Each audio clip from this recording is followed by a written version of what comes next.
Hi, I'm Paula West, and I'm glad to be here to talk with you about a few things going on in my life and what's happened in my life. And I'd like to thank Gail Boyd for having me here. I'm not sure who's going to be listening to this, but where do we start? I'll start by I was never in choir or singing at all as a youth, only to the radio. I would sing everything on the radio. I played clarinet starting in fourth grade up until about 11th grade.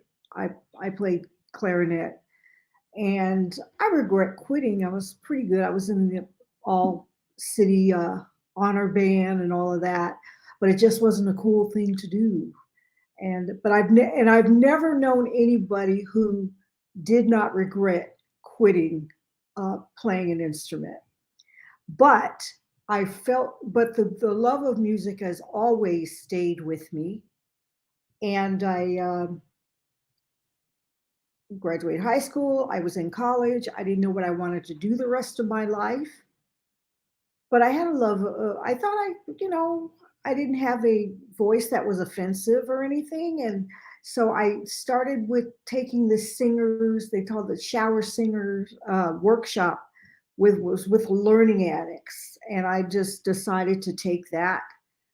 Um, I felt like I was drawn to standards, drawn to the lyrics of the music, and I thought, well, maybe I could sing once or twice a year and have family and friends come to hear me. But it turned into something else. I found something I was passionate about, which was really exciting. And so this was right shortly before I moved to San Francisco. I moved to San Francisco in November of 1988, and I've been up here ever since. So I started to go to jam sessions. Back then there were a lot of jam sessions, and you could, sit around for 2 or 3 hours before you got to sing one, maybe two songs. But it was a learning thing, and I observed people that were well known in the community of San Francisco in jazz vocals. We have Mary Stallings, who's still great, um, Kitty Margolis, among others. We have Kim Nally, who's more of my contemporary. But we would go to jam sessions, and I would sing, but I was lucky to go to one at a hotel, because back then every hotel had a piano and music 7 days a week. And I met a gentleman named Ken Muir, who was looking to work with a singer. And that's when it kind of started. That's when I started and I had a wonderful teacher by the name of Faith Winthrop, who really knew a lot of tunes, probably thousands of tunes. And that was a great learning experience from me because she had so much information. And one thing I started doing also, another singer I admired was Westla Whitfield. And what was different about that was a lot of jazz singers don't sing the verse or the alternative choruses. And there are so many great lyrics. And most of the time you only hear, say, the first chorus of Bewitched, Bothered, and Bewildered, among others. A lot of Cole Porter and Rodgers and Hart tunes. And that puts a different spin on when you sing the songs, because people are surprised to hear these lyrics that they normally aren't exposed to. That was a big learning thing for me to learn those choruses and lyrics, and the singers that I really like to listen to. If you want to learn tunes, this would be my advice. If you're into the Great American Songbook, would be to listen to people like Ella Fitzgerald and Peggy Lee, primarily because they sang the melody, and you want to learn the melody before you go trying to improvise away from that. then you really know the song and it becomes second nature to you. And then you can, go off into other tangents with that music. I was exposed to a lot of music because we used to have a lot of record stores that would sell vintage albums. And I was really drawn to them, especially if they had a beautiful cover on them. I love to pick up things by Pearl Bailey and Eartha Kitt, in addition to the usual suspects like Billie Holiday was probably the earliest, probably the first jazz vocal album that I would pick up. And then, of course, Sarah Vaughan, Carmen McRae, Anita O'Day, people not as known, such as Pearl Bailey, Maxine Sullivan. So I was really drawn to this kind of music. And like I said, I thought it was just going to be something I do every once in a while. It turned into a passion. And luckily, I was actually able to hone that because, as I mentioned earlier, most hotels and restaurants back then when I started featured music just about every night. So I was very lucky to be able to, even if it were crowds and they weren't necessarily listening to you, but you were learning at that time. And I was waiting tables. At the same time, I would sing usually 4, 5, sometimes 6 nights a week. And then I'd have to put my apron on at, 7 in the morning. But it was worth it because, when I was waiting tables, it provided me the freedom, say if I did get a gig somewhere. As I said, I first, working in restaurants and bars, singing hotels primarily. And I live right across the street from the Ritz-Carlton, and that was one of my early gigs. So it was a very short commute. We were supposed to go through the employee entrance, and I just went through the front. I said, heck, I'm dressed as well as everybody else here.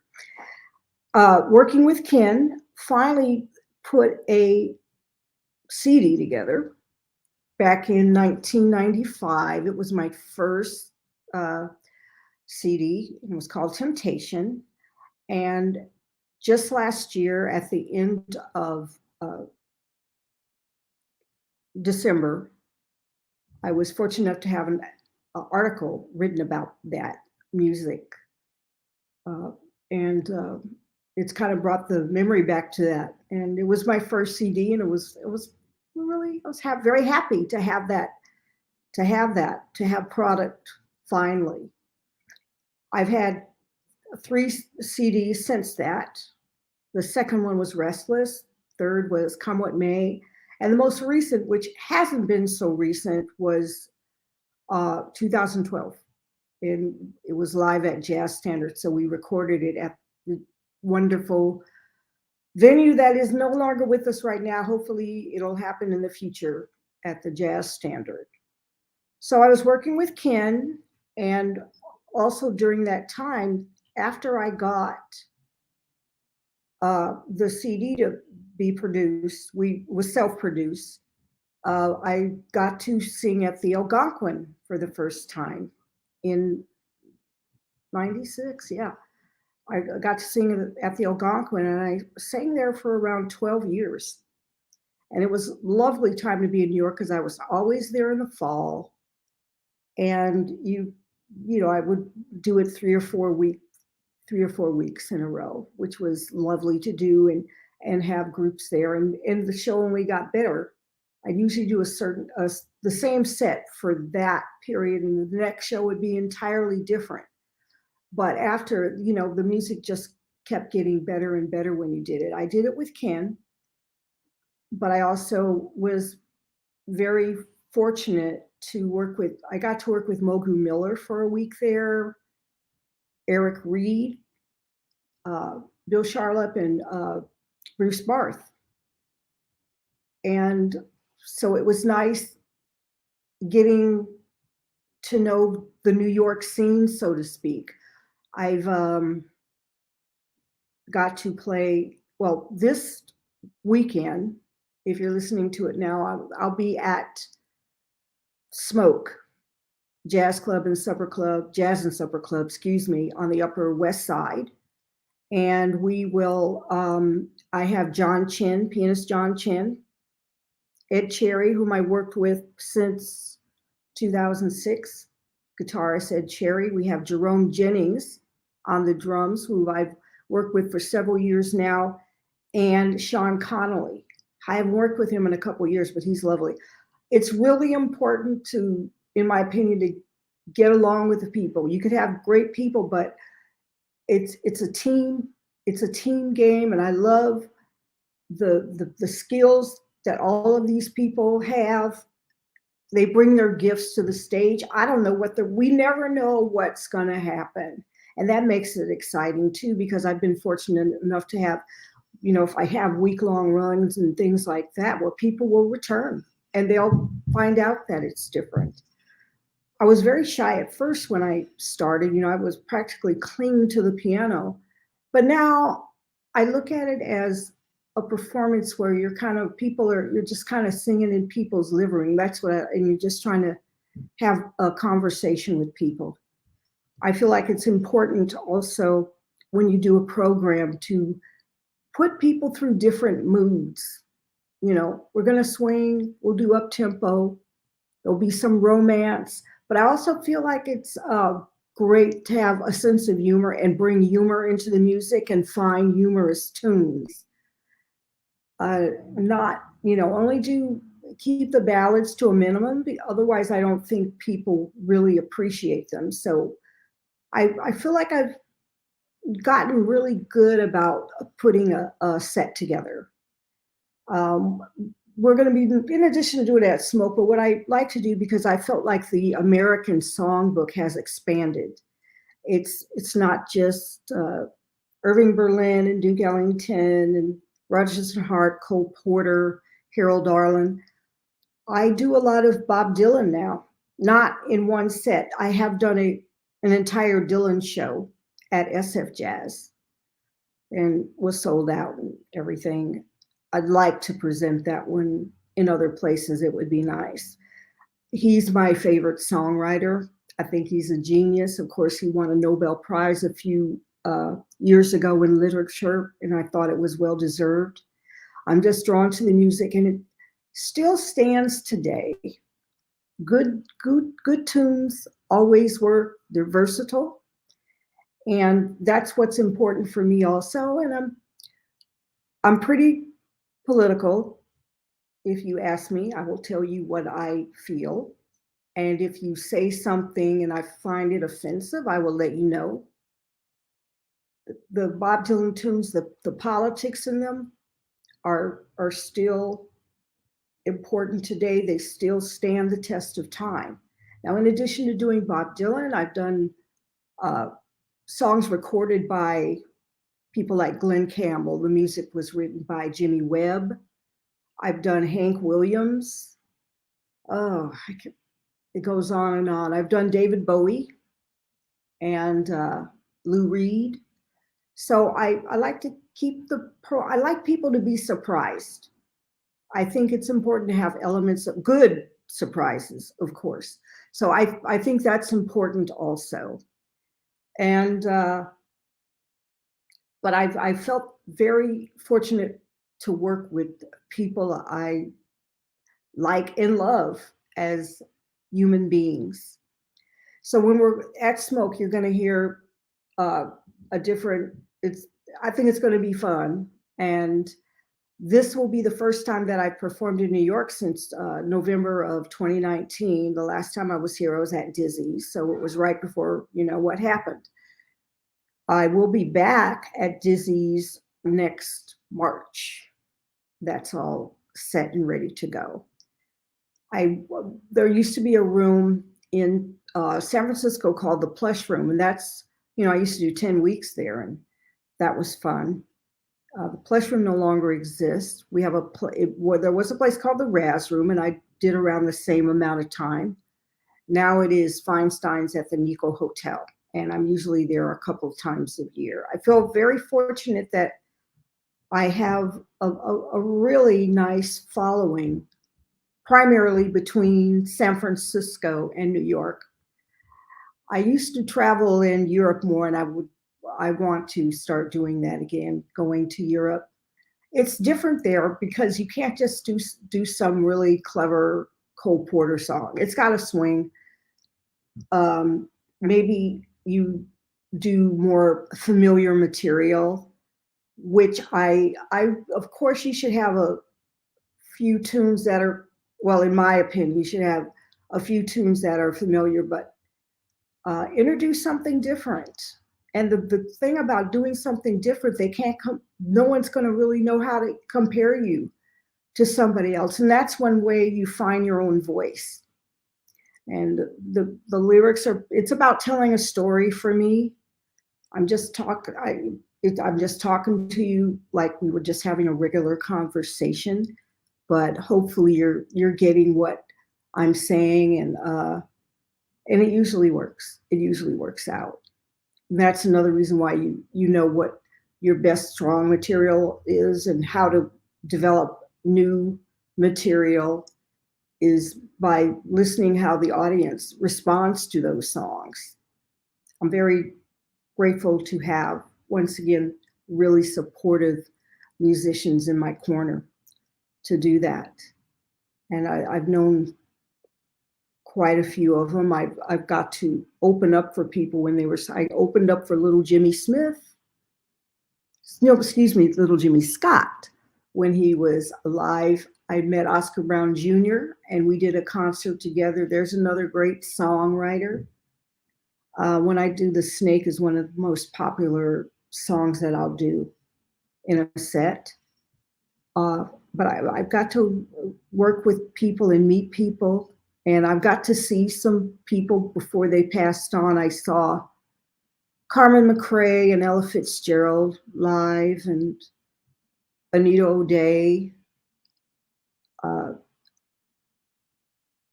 I feel lucky now. I don't want to admit my age, but now I'm kind of proud of it that I got to see these people when they were around. A lot of people have passed on. Now, let me try to, I'm not just about music, if we want to go into another tangent now. Gail had mentioned, I do online fashion for a lot of the award shows, but tonight's not an award show. It's going to be the Met Gala, so I'm going to be commenting on that later. And if you are on Facebook with me, you know I have a lovely dog named Dylan. My first dog was Satchmo. They're both French bulldogs, and he's not with me right now. But I really love him to pieces. He's the closest thing I'll ever come to having a child. So what else do we want to mention here? Let me read this.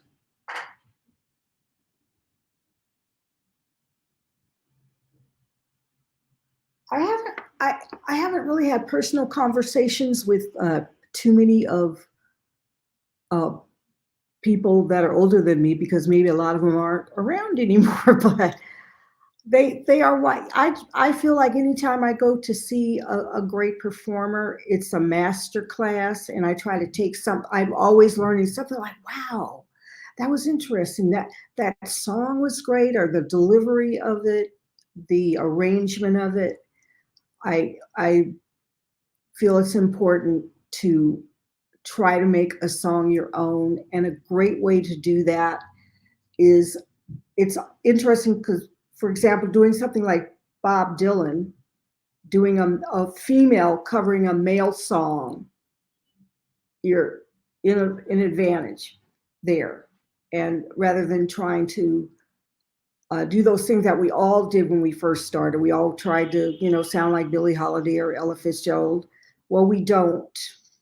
We don't. The good thing is nobody sounds like you. And, but I've developed a lot of great friendships also, not just listening people, but people that have been supportive to me.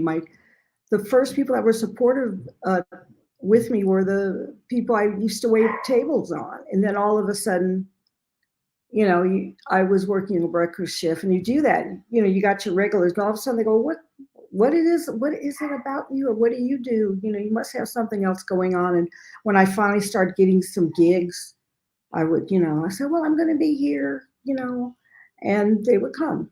And when I got my first CD came out, the owners of the restaurant I worked at, Townsend Restaurant, they let me sell the CDs there at the counter, and people would pick them up. So I was not only just getting tips when I was doing that. The like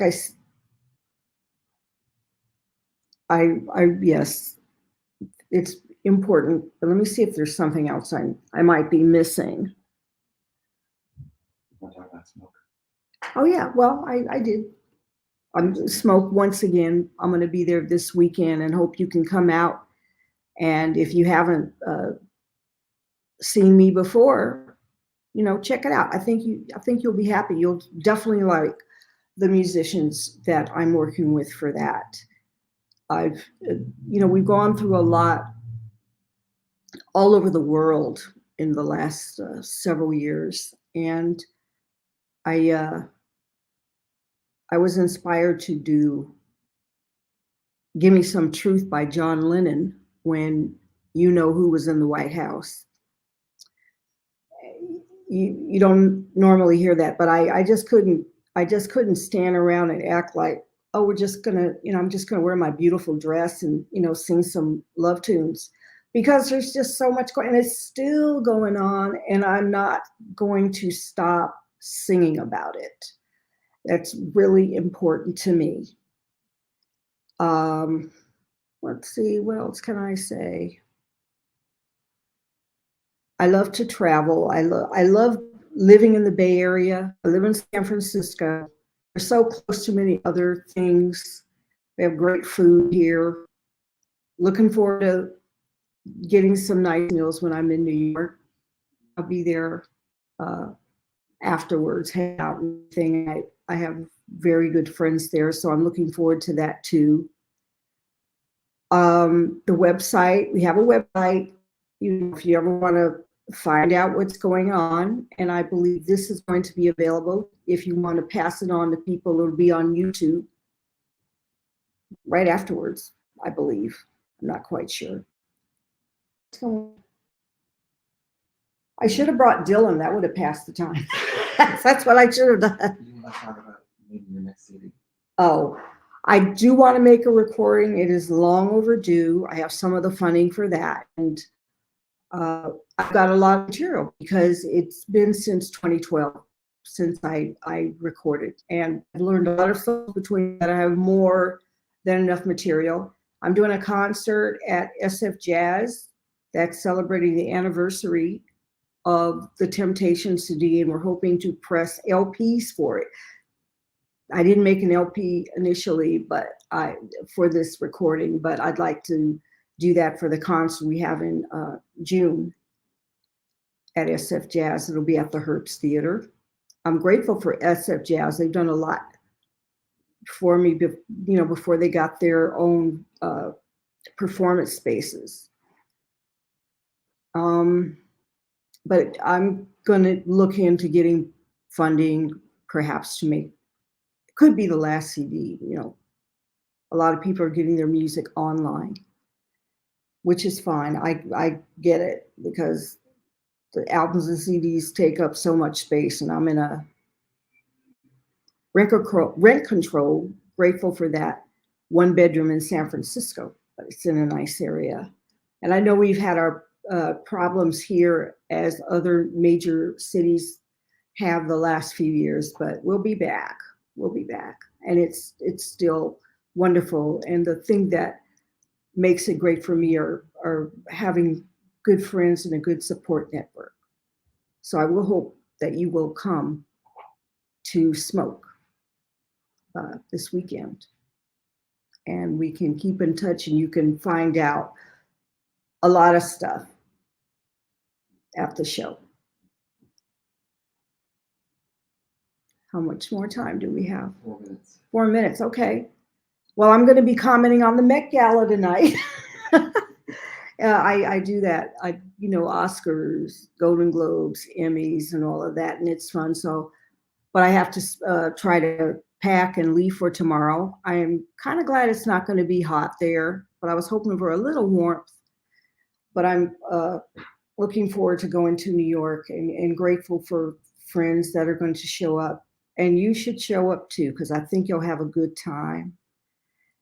And it'll be my first time back with my own show since 2019. And I'm looking forward to that a lot. And I want to thank once again Gail for giving me the opportunity to share with you some things about my life. And well, we got 2 more minutes or something. What do we got? 2 more minutes, 2 minute warning. Okay, well, speaking of sports, go Warriors. I could say that too. It's nice to have a great, we're winners in a lot of ways, but San Francisco is a winner in a lot of ways. And I know people there's a lot going on, but don't believe all of it. It's still a wonderful place. It's hard.